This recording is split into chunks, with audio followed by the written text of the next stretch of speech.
네, 이과 프롤로그와 성육신 하신 말씀 바로 진행하도록 하겠습니다. 먼저 본문의 위치 보면은 요한복음의 머릿말에 대해서 언급을 하고 있어요. 요한복음의 1장 1절 말씀 보면 태초에 말씀이 계시니라, 이 말씀이 하면서 쭉 나오는 이 부분이 매우 유명하고 중요한 장면이기 때문에 이렇게 언급합니다. 그 아래 보면은 1장 1절이라고 돼서 제가 방금 말씀드린 구절이 나오는 것을 볼 수가 있는데요. 여기에서 이야기하고자 하는 것이 뭐냐, 태초에 말씀이 있다라고 하는 이 말씀을 통해서 이 말씀이 뒤에 가면 예수님을 뜻하는 것이 분명히 드러나거든요. 곧 예수님이 영원 전부터 하나님과 함께 계신 하나님이시다 라고 하는 것을 표현한 말씀입니다. 이후에 좀 더 구체적인 내용을 살펴보겠고요.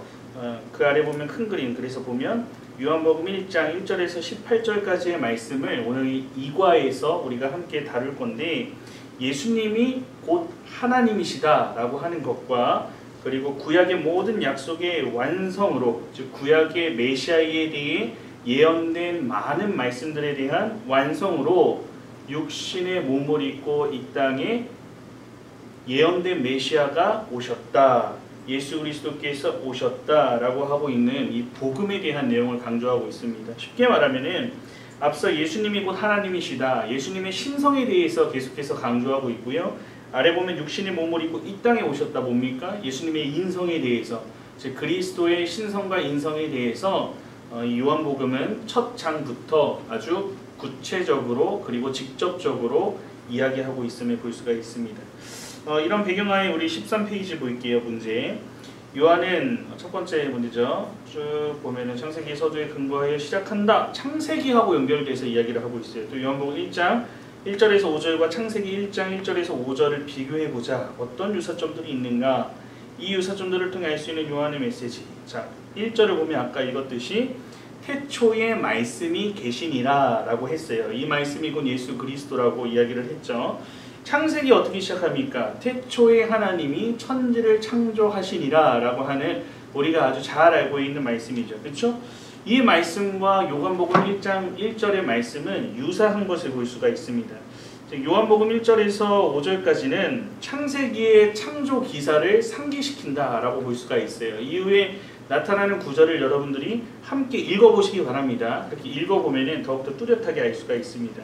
하지만 단지 요한복음은 예수님의 존재를 영원 전에 하나님과 함께 계셨던 분으로 강조하고 있음을 볼 수가 있어요. 그 예수님이 영원 전부터 하나님과 함께 있으셨던 분이다 라고 하는 것을 발견할 수가 있습니다. 즉 영원 전부터 하나님과 함께 계신 성자 예수님에 대해서 이야기를 하고 있는 거죠. 그분의 신성에 대해서 강조한 말씀이라고 할 수 있습니다. 또 두 번째, 요한복음은 다른 복음서들과 달리 사뭇 다른 출발을 보인다. 마태복음, 마가복음, 누가복음, 그리고 이 첫 구절들을 잠시 살펴보라. 요한복음 서두에만 볼 수 있는 간단하게 보면 마태복음, 마가복음, 누가복음은 공간복음이라고 했어요. 마태복음의 시작이 어떻게 하고 있는지 여러분 알고 있죠? 족보에 대해서 예수 그리스도의 세계라 라고 하면서 족보가 나타나고요. 그리고 마가복음과 누가복음은 먼저 세례 요한에 대해서, 그리고 시기가 급격하게 빠르게 흘러가는 양상을 보이는 걸 볼 수가 있습니다. 그리고 누가복음은 요한의 출생, 이 세례 요한의 출생부터 다루고 있음을 볼 수가 있습니다. 이것과 다르게 요한복음 서두, 그러니까 비슷하죠. 예수님에 대한 족보, 그리스도, 그리고 예수님에 대해서 예언한 광야에 외치는 자의 소리로서 나타난 세례 요한에 대해서 먼저 설명하고 그의 출생에 대해서 연대기적으로 다루고 있음을 볼 수가 있는데, 요한복음은 태초에 말씀이 있다, 예수님이 계셨다 라고 하는 것부터 시작한다는 거예요. 예수님이 누구신지에 대해서 선언을 하고, 그리고 1장에 이어지는 내용들을 쭉 보면은 그 예수님은 어떤 분이십니다 라고 하는 이 예수님에 대한 설명이 지속적으로 강조되고 있는 것을 볼 수가 있습니다. 그리고 특별히 예수님이 누구신지에 있어서 그분의 신성에 대해서 강조하면서 그 신성에 대해서 숨김없이 정말 뭔가를 대비해서 설명하는 것도 아니고 정말로 직접적으로 그분은 이런 분이십니다 라고 아주 거침없이 설명을 진행해 나가는 것을 볼 수가 있습니다. 세 번째, 요한복음 1장 14절은 말씀이 육신이 되어 라고 하는 아주 유명한 표현입니다. 요한이 언급하고 있는 이 말씀이 곧 예수님이 가리키고 있음을 명확히 발식해준다. 앞서서 말씀하셨듯이 그 말씀의 정체가 뭐냐라고 했을 때 여기서 알 수가 있는 겁니다. 말씀이 육신이 되었다 그랬어요. 즉 예수 그리스도, 성육신하신 예수 그리스도를 의미하는 것을 알 수가 있죠. 그리고 요한은 하나님의 삼위일체 속성을 조금 맛보여주고 우리 예수님이 우주 만물의 창조에 깊이 관여했음을 가르치면서 이 복음서를 예수님의 영광스러운 초상으로 시작한다. 이 첫 구절을 들여서 우리가 예수님에 대해 배울 수 있는 것들 전부 찾아보라. 이 말씀 안에서 여러분들이 직접 읽더라도 찾아볼 수가 있는데요. 태초에 하나님과 함께 계셨다라고 하는 이 구절도 예수님에 대해서 말씀하는 거고, 그리고 만물이 지은 바 되었다. 이것도 예수님에 의해서 만들어졌음을, 그 하나님이신 그 예수님과 함께 만들어졌음을 뜻하는 말이고, 이후의 내용들을 여러분들이 함께 읽어보면서 예수님에 대해서 어떻게, 하나님이신 그 예수님에 대해서 어떻게 표현하고 있는지 쉽게 찾아볼 수 있을 겁니다. 그리고 다음 페이지 14페이지 넘겨서 요한은 계속해서 창세기 모티브를 활용한다고 했습니다. 예수님은 어두운 세상을 빛으로 오신 빛과 생명으로 소개하고 있다. 요한복음 8장 12절과 10장 10절은 우리가 예수님 안에서 얻는 생명과 빛에 대해 무엇을 가르쳐 주시는가. 먼저 이 뒤에서 좀 더 구체적으로 알아보도록 할 텐데요. 세상의 빛 그리고 생명에 대해서 이야기를 하고 있습니다. 세상의 빛은 예수님의 구원의 빛과 하나님의 빛으로 오실 것이란 이 구약의 약속 성취에 대해서 이야기를 하고 있는 것이고, 또 생명에 대한 것은 뭐를 말하는 거겠습니까? 죽음 이후 소망이 없는 우리, 그렇죠? 우리는 아담의 원죄로 인해서 죽을 수밖에 없는 존재였음에도 하나님이 은혜 언약을 베풀어서 첫 번째 복음의 메시지를 예언하십니다. 그때부터 우리에게 이 사실을 믿는 자에게 주시는 영원한 생명을 주시기 위해 오셨음을 알 수가 있는 것이죠. 그리고 그 다음 아래 문제 보시면은 요한복음 1장 6절은 하나님께로부터 보내심을 받은 사람이 있으니 그의 이름은 요한이다 라고 말하고 있습니다. 이것은 복음서의 저자인 사도 요한, 우리가 이전 시간에 배웠죠. 사도 요한이 아닌 세례 요한을 가리킵니다. 6절에서 8절과 15절에 따르면 세례 요한의 역할 무엇이고 그의 열정은 어느 곳을 향해 있는가, 두 가지를 묻고 있어요. 세례 요한의 역할과 그의 열정이 어느 곳을 가 있는가. 먼저 이 말씀에 보면 이렇게 되어 있어요. 7절에서 8절 보면 그가 증언하러 왔으니 곧 빛에 대하여 증언하고 모든 사람이 자기로 말미암아 믿게 하려 함이라. 그는 이 빛이 아니요 빛에 대하여 증언하러 온 자라라고 기록되어 있는 것을 볼 수가 있습니다. 즉 이걸로 봤을 때 세례 요한의 역할이 무엇입니까?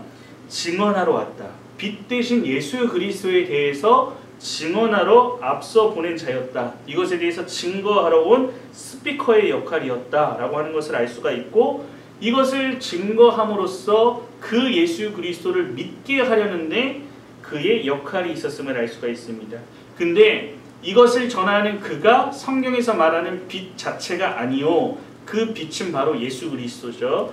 그 예수 그리스도에 대하여 증거하기 위한 자로서 왔다라고 하는 것을 7절과 8절을 통하여서 분명히 확인할 수가 있습니다. 그렇다면 그의 열정은 어느 곳에 향해 있습니까? 15절을 보면 나와 있는데 내 뒤에 오시는 이를 위해서 그가 존재한다고 고백하는 걸 볼 수가 있습니다. 즉 그리스도께 그의 초점이 맞춰져 있음을 볼 수가 있는 거죠. 예수 그리스도를 증거하는 것에 그의 열정이 모여 있음을 확인할 수가 있습니다. 그 아래 보면 11절에 따르면 예수님은 자기 땅에 오셨지만 이 백성들이 영접하지 아니했다. 구약과 신약을 통틀어 성령에서 하는 내용들 가운데 하나님 백성들이 하나님을 거절했던 또 다른 경우, 이거는 무수히 많죠. 예수님이 오셨을 때에도 마찬가지예요. 예언의 말씀을 했을 때 이것을 믿지 않는 사람들이 있었으면 물론이고, 예수님이 오셔서 무리들에게 말씀하시는 중에도 또한 표적을 보여주심에도 이것을 믿지 못하는 바리새인들, 그 당시 많은 예수님을 공격하려는 사람들이 있었죠.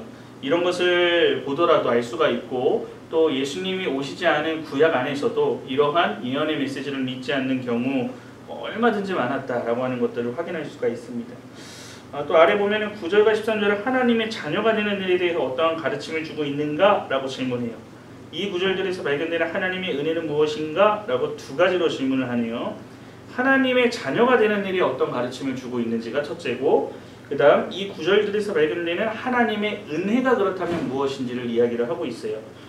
먼저 하나님의 자녀가 되는 일에 대해 어떤 가르침을 주고 있습니까? 이 구절을 읽어보면 빛으로 오신 예수 그리스도를 영접하는 자, 곧 믿는 자가 하나님의 자녀가 되는 특권을 누리게 됨을 선포하고 있음을 볼 수가 있습니다. 즉 여기 하나님의 자녀가 되는 일에 어떤 가르침을 주고 있습니까? 영접할 때 그를 믿는 자가 하나님의 자녀가 된다라고 하는 것.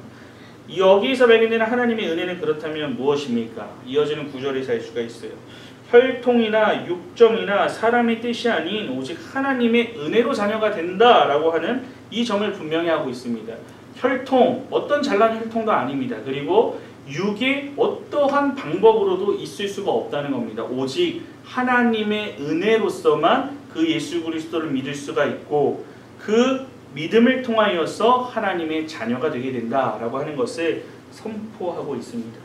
다음 15페이지 보면은 14절의 인류 역사상 가장 위대한 순간을 선포하고 있습니다. 이 14절의 내용을 아까 앞에서 살펴봤는데 예수님의 성육신하신 인카네이션에 대해서 설명하고 있습니다. 영원하시고 전능하신 하나님의 아들이 사람의 몸을 입고 한 인간의 모습으로 완전한 하나님이자 동시에 완전한 사람으로 인생들 가운데 사셨다는 것이다. 이 예수님 이전에 하나님의 백성들에게 구원을 주기 위해 하나님으로부터 보냄받은 이들은 누구인가? 누구입니까? 뒤에서 좀 더 구체적으로 살펴볼 텐데요. 구약시대에 하나님께서 보내신 자들이 있었죠. 오실 메시아에 대해서 예언하고 하나님의 말씀을 직접적으로 대언했던 자들이 누구입니까? 선지자였고요. 그리고 그 당시에 사사였고요. 그리고 시대가 흘러서 사사 이후에 왕을 세워달라는 요구가 있었죠. 그래서 하나님께서 그것을 허락하십니다. 왕을 통하여서 이렇게 하나님의 말씀 그리고 메시아에 대한 예언의 말씀을 증거했음을 볼 수가 있습니다. 뒤의 내용은 또 뒤에서 나오기 때문에 구체적으로 살펴보고요. 그 아래 보면은 14절은 예수님의 영광에 대해서 이야기를 합니다. 출애굽기 이 말씀, 신명기 말씀을 읽어보라. 이 본문들은 그 영광이 무엇이라고 설명해 주는가? 또한 요한이 우리가 그의 영광을 보니 라고 한 말에 대해 어떻게 설명해 주고 있는가?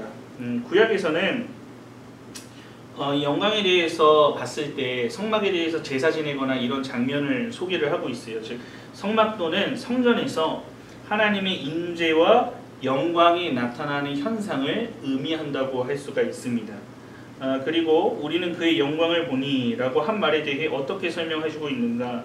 하나님이신 예수 그리스도를 의미한다고 볼 수가 있는 것이죠.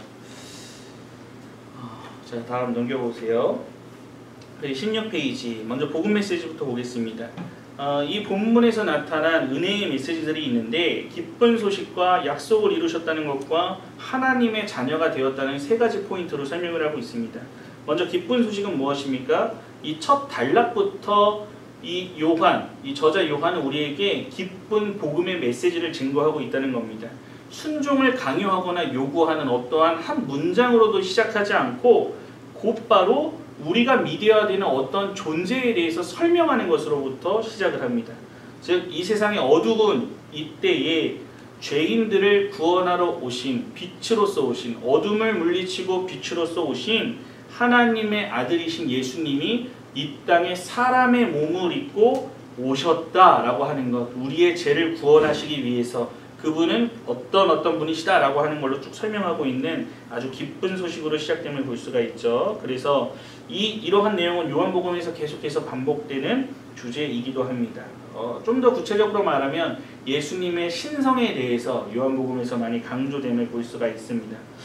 약속을 이루셨다는 거, 요한은 예수님이 어떤 약속을 이뤘겠습니까? 여러분, 구약에서 수없이 예언된 그 약속된 메시아이심에 대한 성취임을 보여줍니다. 구약 어떻게 알 수가 있죠? 약속된 메시아인 거를 예수님께서 직접 구약에 있는 말씀들을 자주 인용하시는 것을 확인할 수가 있습니다. 그 말씀들을 통해서 구약에 예언된 메시아가 바로 나다라고 하는 것을 증거하는 것으로도 확인할 수가 있다는 것이죠. 근데 약속을 이루셨다는 거에서 우리가 좀 더 하나님 앞에 은혜로움을 고백할 수 있는 것은 항상 구약의 역사를 살펴보십시오. 백성편에서 하나님을 멀리했고 하나님께 반역하고 불순종했습니다. 그렇지만 하나님께서는 은혜 언약을 통하여서 맺은 그 언약을 신실하게 이행해 가시는 하나님이심을 보여줍니다. 즉 인간 편에서 우리가 생각할 때 하나님께서 그 약속을 끊어버린다 하더라도 누구도 항변할 수 없는 모습임을 생각해 볼 수가 있는데, 이러한 상황에서도 하나님은 자신이 약속하신 그 언약의 신실하심으로 새 언약을 맺으시고 그 새 언약의 성취로서 예수 그리스도를 이 땅에 보내주신다는 거죠. 그 예수 그리스도는 어떤 분이십니까? 하나님의 아들이고 하나님이신 그분을 사람의 몸을 입고 이 땅에 보내셨다는 것입니다. 왜? 우리의 죄를 용서하시기 위해서. 이렇게 하나님께서는 인간의 죄에도 불구하고 하나님의 약속을 신실하게 이행해 나가시는 분이심을 볼 수가 있다는 것이죠. 그래서 우리가 하나님의 자녀가 될 수 있는 특권을 누리게 되는 것입니다. 세 번째 포인트죠. 하나님과 멀어졌던 죄인들도 이제는 하나님의 자녀가 될 수 있다는 소식을 요한복음에서는 증거하고 있습니다. 어떻게 됩니까? 어떤 노력이나 여기 보면은 이력서나 지원서를 제출해서 선발되는 그런 차원의 것이 아니라고 이야기를 하고 있죠. 우리의 영혼이 새롭게 태어나도록 우리 안에 역사하시는 하나님의 은혜를 통해서 이루어지는데, 어떻게 이루어지느냐? 예수 그리스도를 믿는 믿음으로써 이루어진다. 그렇게 믿을 때에 우리는 하나님의 자녀가 된다는 겁니다. 그렇지만 앞서 이력서나 이런 것들을 말했던 것이 내 노력이나 내 공로로서 하나님의 자녀가 될 수 있는 것이 절대 아니다. 하나님을 믿는 것 역시 하나님의 은혜로서만 가능함을 요한은 거듭해서 증거하고 있습니다. 성경신학 메시지 보면 태초에라고 했는데, 아까 전에 우리가 살펴본 내용이에요. 창세기 서두의 말씀과 동일한, 그래서 예수 그리스도가 곧 하나님이심을 긴밀하게 연관되어 있음을 선언하는 이러한 말씀임을 살펴봤고요.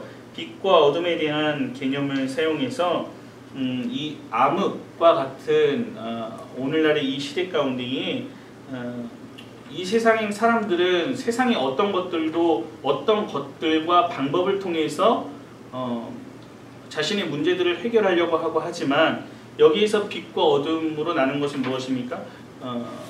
그렇지 않고 이 흑암 가운데 해답으로서 예수님께서 오셨음을 요한복음은 선포하고 있는 것이죠. 빛이신 예수님께서 어둠을 물리치고 이 땅에 오셨다라고 하는 것입니다.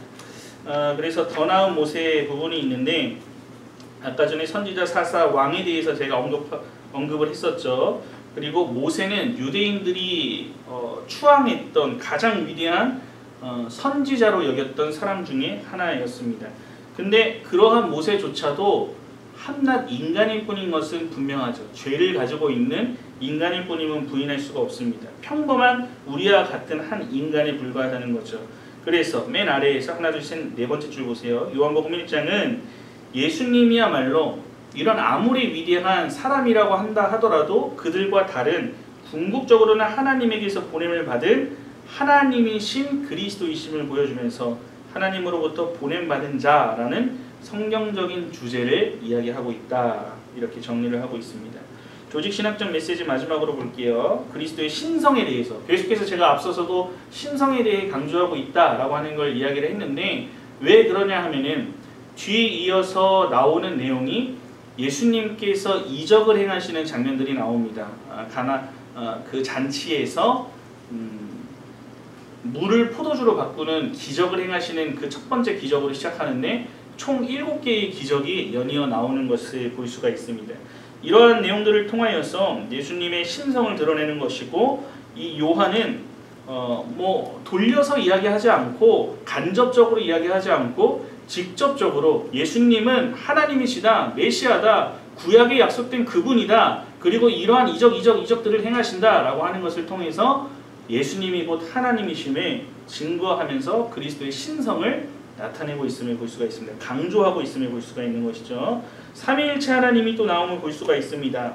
세례 요한에게 예수님이 다가오시고 세례를 받으심으로 그 공생의 사역을 시작하는 장면이 나오는데, 그때 우리가 잘 알고 있듯이 어떻습니까? 삼위일체 하나님이 그 자리에 나타나심을 보게 되죠. 성령이 비둘기같이 라고 하면서 비둘기를 성령으로서 표현한 장면을 볼 수가 있습니다. 근데 왜 삼위일체냐고요? 그 세례를 받을 때 하늘로부터 음성이 나오죠. 이는 내 사랑하는 자요 하면서 하나님의 음성이 나옵니다. 그럼 성부의 음성이 그 자리에 있었고 세례를 받는 순간 비둘기 같은 성령이 있었고요. 그리고 동시에 그 자리에 누가 세례를 받고 있습니까? 성자이신 예수님이. 한 자리 한 공간에서 성부, 성자, 성령, 삼위일체 하나님이 나타나는 것을 볼 수가 있다는 것이죠. 그리고 적용하기 보면 그 뒤에 내용들은 여러분들이 한번 살펴보고 또 여러분들 안에서 나누시고 정리하고 마무리하시면 되겠습니다.